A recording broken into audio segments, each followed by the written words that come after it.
On accueille aujourd'hui, et comme tous les ans, cette même époque, Émilie Jagnot pour nous présenter donc le CRAC, donc le bilan annuel, on va dire, le CRAC de Nantes Métropole Aménagement, mais plus spécifiquement pour nous, le bilan annuel 2022 de la concession, donc sur la Sanglerie. Je vous laisse la parole, Émilie. Merci. Bonsoir. Donc pour cette année 2022, vous verrez pas énormément d'évolution par rapport à ce qui vous a été présenté la précédente année. On est sur donc il n'y a pas de changement sur le programme de l'opération. Comme vous le savez, la première construction a été livrée avec la médiathèque. Et donc l'année 2022, si vous vous en souvenez également, c'était l'année de la réception des travaux et de l'ouverture en septembre de la médiathèque. On est sur un bilan pour l'année 2022 avec des dépenses à 5 098 000 et des recettes à l'équilibre, avec des dépenses de maîtrise foncière qui sont essentiellement liées aux apports en nature sur les différents îlots de l'opération, et puis quelques cessions qui sont portées par Nantes Métropole Aménagement, des études de conception urbaine et de conception d'espaces publics, des travaux et des honoraires de maîtrise d'œuvre pour la conception de ces travaux à 3 31 000 qui intègrent en fait le coût d'opération de la médiathèque, puisqu'évidemment c'est pas l'aménagement du parvis qui consomme cette enveloppe unique, et des frais de communication et frais financiers sur l'opération assez mesurés, puisque vous voyez là les montants qui s'affichent à l'écran. À moins d'1 million d'euros, et la rémunération de la concession en cumulé à 220 000 euros, avec 180 000 euros dédiés à la médiathèque, et des frais généraux qui correspondent aux frais qui sont générés par les différentes consultations qui sont lancées et les appels d'offres dans les différents organes de distribution. Des recettes, comme je vous le disais, à l'équilibre pour 1,79 790 000 euros, qui sont les cessions foncières de chacun des îlots. L'îlot A qui a été acheté par Nantes Métropole Habitat, l'îlot B qui désormais s'appelle Citadelle, qui est acheté par Harmonie Habitat, et l'îlot C à venir, dont on devra lancer la consultation opérateur.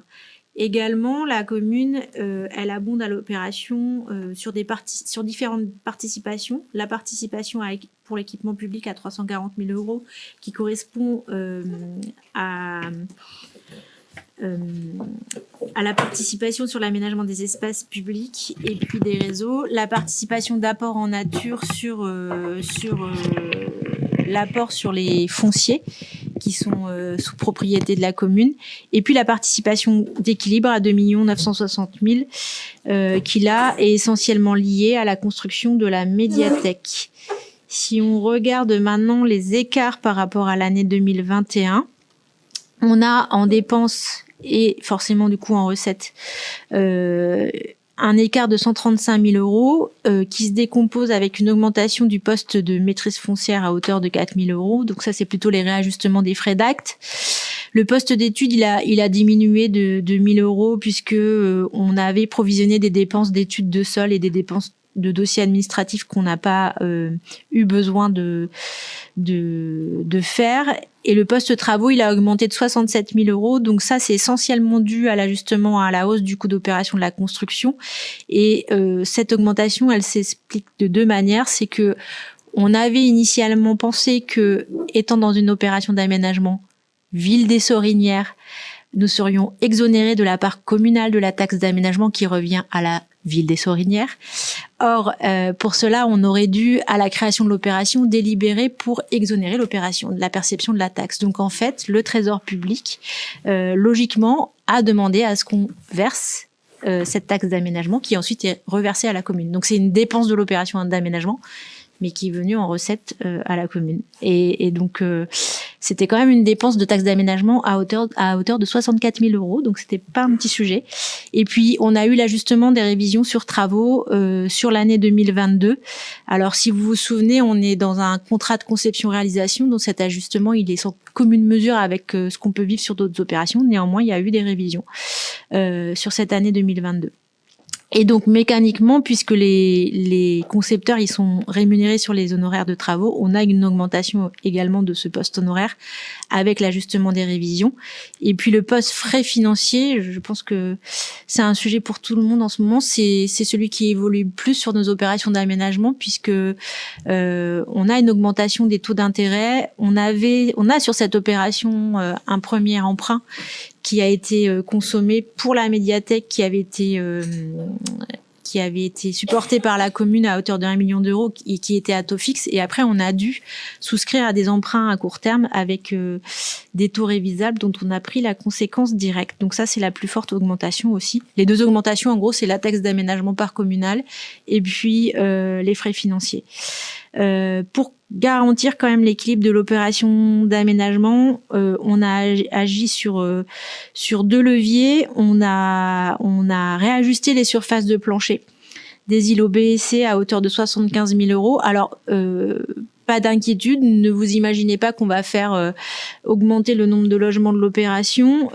Simplement, rien que sur l'îlot Citadelle, on avait prévisionné, nous, dans le bilan initial, une opération à 32 logements et au final, elle est à 38 logements dans les prescriptions de la fiche de l'eau avec un bâtiment qui répond aux prescriptions urbaines et architecturales. Mais là, du coup, ça amène des cessions foncières complémentaires. Et si vous vous souvenez, à l'année 2021, on avait donc trouvé une économie sur la participation de la ville, initialement délibérée dans la création et la réalisation de l'opération d'aménagement. Et donc, en fait, cette participation de la ville, on a dû la remettre à hauteur de 70 000 euros pour aller chercher cet équilibre. Donc, c'est une participation en plus pour l'année 2022, mais ça correspond à ce qui avait été délibéré en 2018. Voilà pour les variations 2022. Est-ce que vous avez des questions? Merci, Émilie.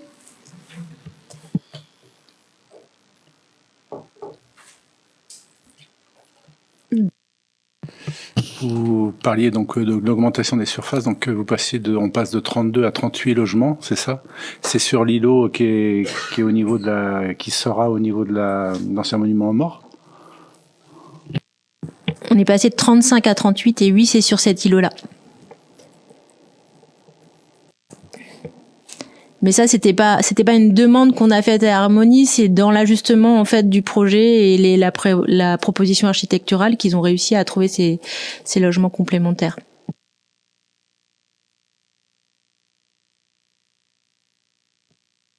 Et ce lot-là, quand est-ce qu'il démarre?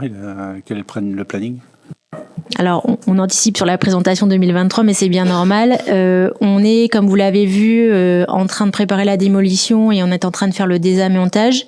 Actuellement, cette opération, qui était essentiellement en logement bail réel solidaire, elle peine à trouver son équilibre économique du fait de l'augmentation des coûts de construction et également de commercialisation qui sont un peu en berne, puisqu'aujourd'hui, Harmonie Habitat nous fait état d'une moyenne de 2 à 3 logements vendus par mois sur l'intégralité de leur opération et ils n'ont pas lancé la commercialisation sur cet îlot sur l'opération Sanglerie. On les a vus récemment, on leur demande régulièrement et activement quand même de nous projeter un calendrier de démarrage puisque ça fait un moment qu'on attend que cette opération démarre, mais on en est là. C'est pas les seuls qui sont en difficulté en ce moment sur les opérations d'aménagement. Ils ont fait une demande de soutien de cette opération auprès du plan de relance de la métropole.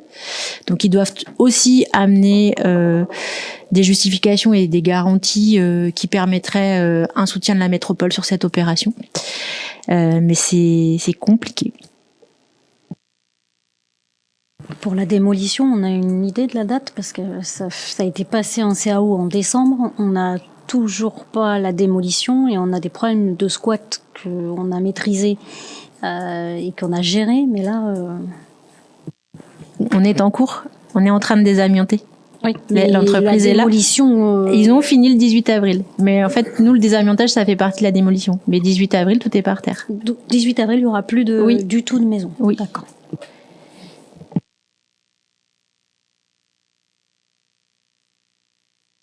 D'autres questions sur cet îlot Sanglerie au niveau de l'année 2022, même si on a parlé déjà 2023, voire même 2024.